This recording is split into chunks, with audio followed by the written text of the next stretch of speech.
आज की press conference में आप सभी को स्वागत है। जैसे आप सभी को पता है कि एक low pressure system bay of Bengal में डेवलप हुआ और इसका निरंतर ध्यान रखते हुए हम टाइम टू टाइम इसका इन्फॉर्मेशन जारी किए हैं, सतर्क सूचना भी। और अभी लेटेस्ट इन्फॉर्मेशन यही है कि दिस लो प्रेशर सिस्टम एक साइक्लोन स्टॉर्म में इंटेंसिफिकेशन हो चुका है आज नून पे। इसके बारे में ज़्यादा डिटेल्स में आपको बताएंगे।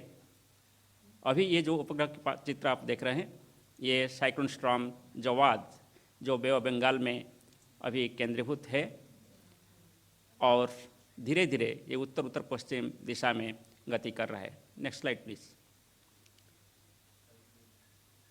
द लो प्रेशर एरिया 30 तारीख को फॉर्मेशन हुआ था अंडमान सी के ऊपर। 2 तारीख शाम को ये डिप्रेशन में परिणत हुआ और 3 तारीख सुबह यानी आज एक डीप डिप्रेशन हो गया और आज नून को ये एक साइक्लोन स्टॉर्म में परिणत हो गया है। इसका नाम है जवाद। ये सऊदी अरबिया का प्रपोज्ड नाम है। इंडिया मेट्रोलॉजिकल डिपार्टमेंट एक रीजनल स्पेशलाइज्ड मेट्रोलॉजिकल सेंटर है, recognised by world meteorological organisations.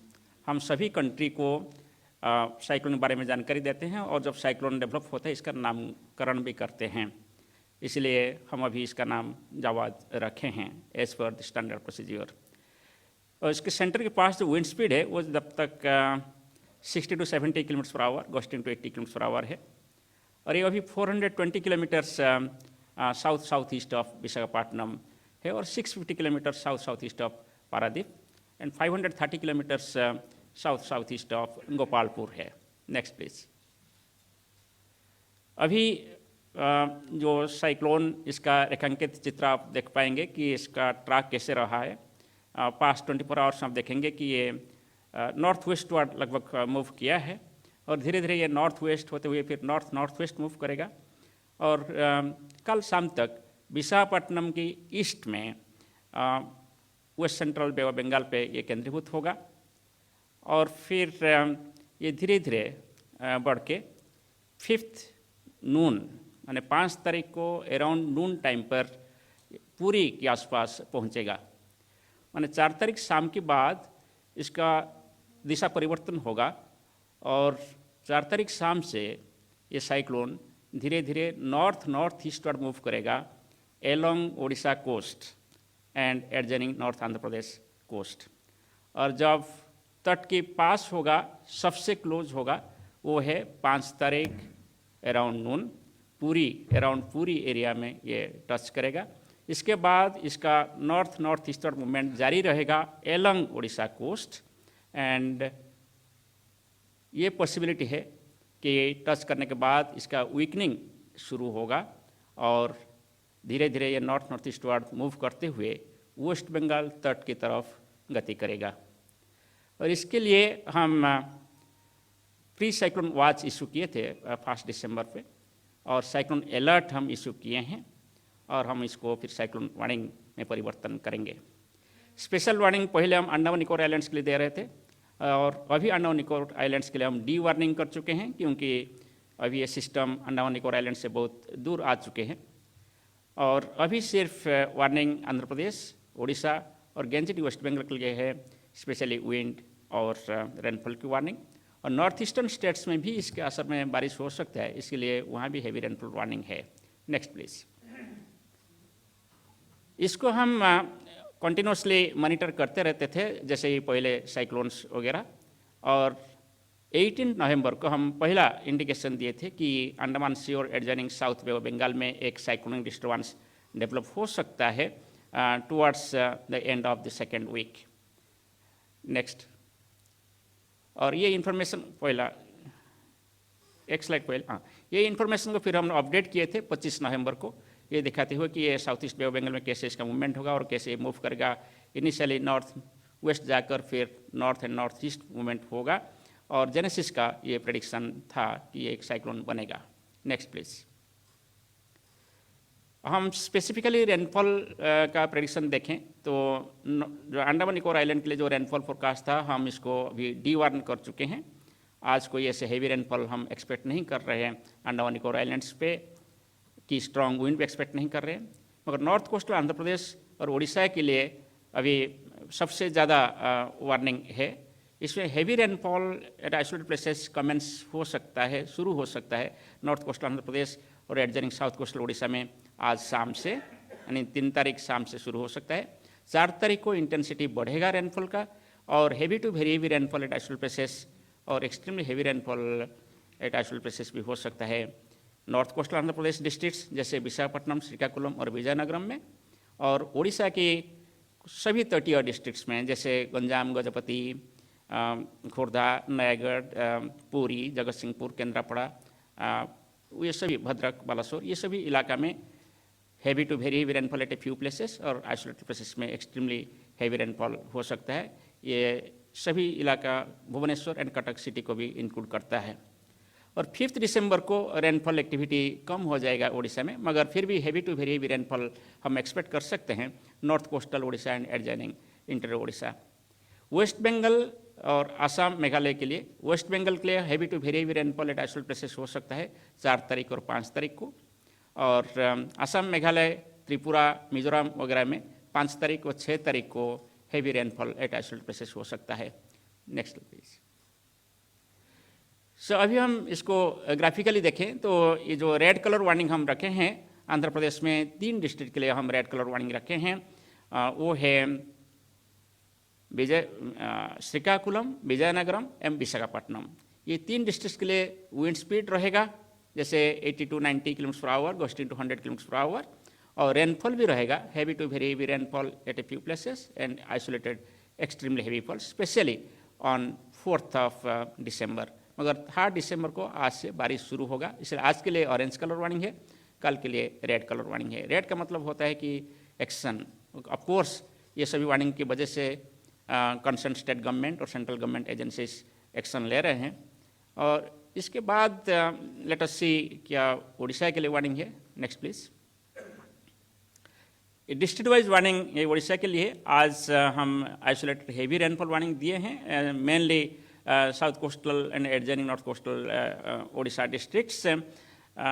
But 4 तारीख के लिए हम ज़्यादा इंटेंस रेनफॉल वार्निंग एक्सपेक्ट कर रहे हैं, इसलिए रेड कलर वार्निंग और ऑरेंज कलर वार्निंग जारी है, और सभी कोस्टल डिस्ट्रिक्ट्स और एडजॉइनिंग इंटर डिस्ट्रिक्ट्स के लिए वार्निंग है।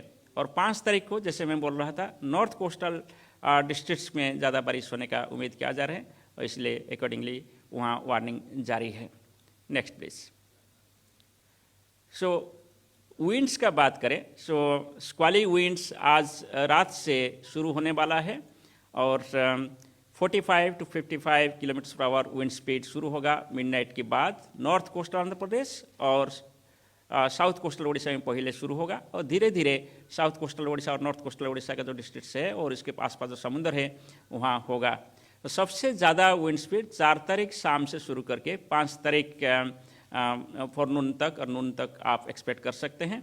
इसके बाद जैसे नॉर्थ ईस्टर्न साइक्लोन जाएगा, इसका वीकनिंग होने का चांस है जब वेस्ट बंगाल कोस्ट के पास पहुंचेगा, इसलिए वहाँ फिर विंड स्पीड कम होते रहेगा।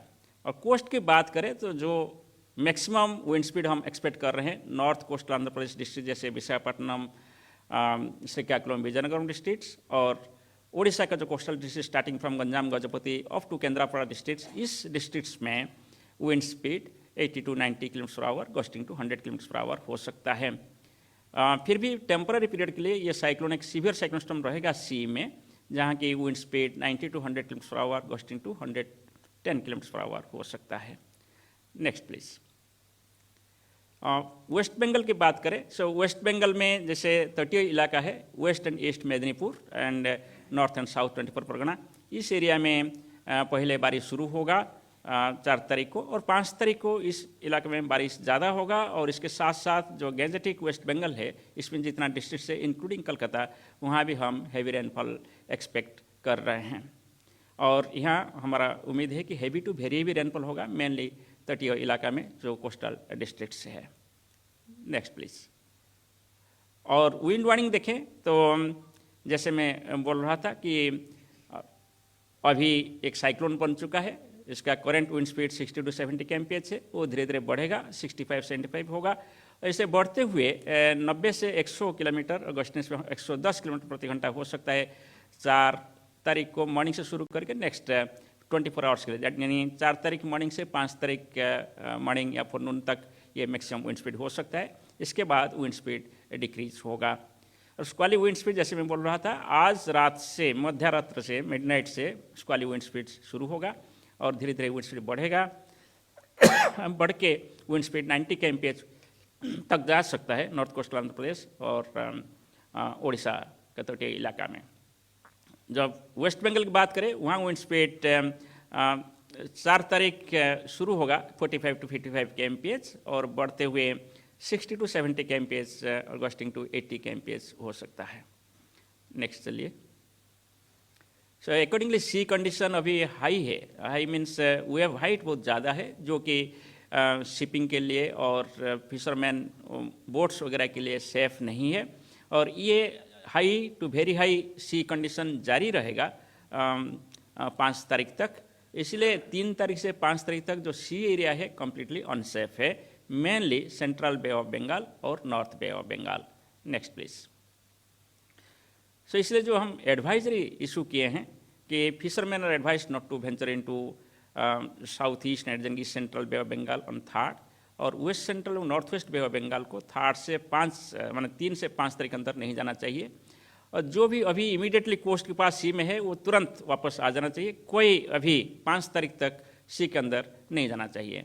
इसके अलावा जो उस सारे हमारा ऑफशोर एक्टिविटीज़ होता है, एलॉन्ग शोर एक्टिविटीज़ होता है, इंडस्ट्रीज है, पोर्ट्स है और शिपिंग एक्टिविटी है और टूरिज्म एक्टिविटी भी है इस इलाका में, हम सभी को ये हम चेतावनी दे चुके हैं कि जुडिशियस होना चाहिए, रेगुलेट करना चाहिए और सस्पेंड कर देना चाहिए। 4 तारीख 5 तारीख को समस्त एक्टिविटी सस्पेंड हो जाना चाहिए। जस्ट लाइक फिशिंग ऑपरेशन, ये सभी ऑपरेशन भी 4 तारीख को 5 तारीख को सस्पेंड होना चाहिए। Next please. और जो डैमेज हम एक्सपेक्ट कर रहे हैं कि जो कोस्टल डिस्ट्रिक्ट्स हम बोल रहे हैं, स्टार्टिंग फ्रॉम विशाखापट्टनम, श्रीकाकुलम, विजयनगरम और इसके बाद Orissa coastal district starting from Ganjam, Gajapati, Nayagarh, Khurda, Cuttack, जगत सिंहपुर, पुरी, केंद्रापड़ा, ये सभी डिस्ट्रिक्ट्स में डैमेज हो सकता है। Houses and huts, mainly the thatched houses, breaking off tree branches हो सकता है, ऑपरेटिंग ऑफ स्मॉल ट्रीज हो सकता है और बेसिकली जो ड्रम स्टिक, पपैया, बनाना वगैरह ज़्यादा इम्पैक्टेड हो सकता है। सो माइनर डैमेज हो सकता है। ये जो विंड स्पीड है ऑफ टू 90 kmph, इसमें माइनर डैमेज हो सकता है। पावर एंड कम्युनिकेशन लाइन्स कहाँ जो ओल्ड पोल्स है वो गिर सकता है, नहीं तो ब्रेकिंग हो सकता है और पेड़ गिरने की वजह से भी डिस्ट्रप्शन हो सकता है। लोकलाइज फ्लडिंग हो सकता है क्योंकि अभी तक जो बारिश हुआ है ना, सितंबर, अक्टूबर, नवंबर महीना में अच्छा बारिश हुआ है इस एरिया में। सो इसलिए सॉइल सेचुरेटेड है, सो रन ऑफ ज़्यादा होगा, इसलिए लोकलाइज फ्लडिंग हो सकता है, इनंडेशन हो सकता है, वाटर लॉगिंग हो सकता है, ये सभी कोस्टल एरिया में। और हेवी रेन की वजह से कोस्टल एरिया में विजिबिलिटी बहुत पुअर हो जाएगा। सो इसलिए आप कोई ड्राइविंग नहीं करना चाहिए इस एरिया में। सेफ प्लेसेस में लोग रहना चाहिए। और कच्चा रोड्स भी डैमेज हो सकता है बारिश की वजह से। और वल्नरेबल स्ट्रक्चर्स जो है, जैसे पुराना घर होगा कि काउसेट होगा कि ऐसे कुछ वल्नरेबल स्ट्रक्चर जो है, कोई डिस्प्ले बोर्ड होगा, ये सभी डैमेज हो सकता है और डैमेज का कारण भी बन सकता है। जो नॉर्थ कोस्टल आंध्र प्रदेश और साउथ कोस्टल उड़ीसा का जो एरिया है, वहाँ ईस्टर्न घाट्स प्रोमिनेंट है। वो ईस्टर्न घाट्स एरिया में यूजुअली लैंडस्लाइड हो जाता है, इसलिए हम सब भी केयरफुल रहना चाहिए कि पॉसिबल लैंडस्लाइड्स को देखते हुए या मॉडस्लाइड्स को देखते हुए। हॉर्टिकल्चर और स्टैंडिंग क्रॉप्स जो है, इस टाइम पर इस एरिया में पेडी एक मेजर कल्टीवेशन है। इसके साथ साथ बनाना और पपैया वगैरह भी होते हैं, बहुत सारे हॉर्टिकल्चर क्रॉप्स होता है, वेजिटेबल्स होता है। सो ये सभी डैमेज हो सकता है, इसलिए हम लगातार लास्ट 3 to 4 डेज हम बोल रहे हैं कि ये सभी हम हार्वेस्ट कर लेना चाहिए। और जो हार्वेस्टिंग स्टेज में है, जो हार्वेस्टिंग स्टेज में नहीं है, वहाँ पानी ड्रेन आउट करने के लिए अरेंज करना चाहिए। इसके साथ साथ जो हार्वेस्ट करके हम फील्ड में छोड़े हैं, इसको लेकर सेफ एंड सिक्योर प्लेसेस में रख देना चाहिए। और बारिश की वजह से जो रिवर एंड फ्लडिंग का बात करें, तो जो सेंट्रल वाटर कमीशन जो गाइडेंस देते हैं, इसको हम देख सकते हैं। और मेनली मैं बोलूँगा जो कोस्टल टाउनशिप है इस एरिया में, वहाँ भी अर्बन फ्लडिंग जैसे सिचुएशन कभी कभी हो सकता है, इसके लिए हम ध्यान देना चाहिए। Next please.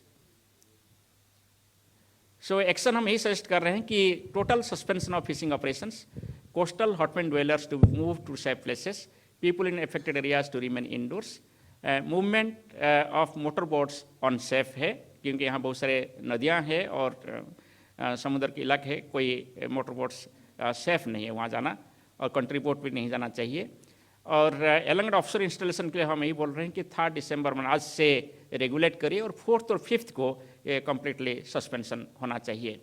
और ट्रैफिक कंजेशन वगैरह हो सकता है, इसलिए बेटर है कि जो साइक्लोन एरिया है वहाँ रेगुलेटेड ट्रैफिक होना चाहिए और मूवमेंट रेस्ट्रिक्टेड होना चाहिए। और वाटर लॉगिंग एरिया को आप अवॉइड करिए, वल्नरेबल स्ट्रक्चर के पास मत जाइए।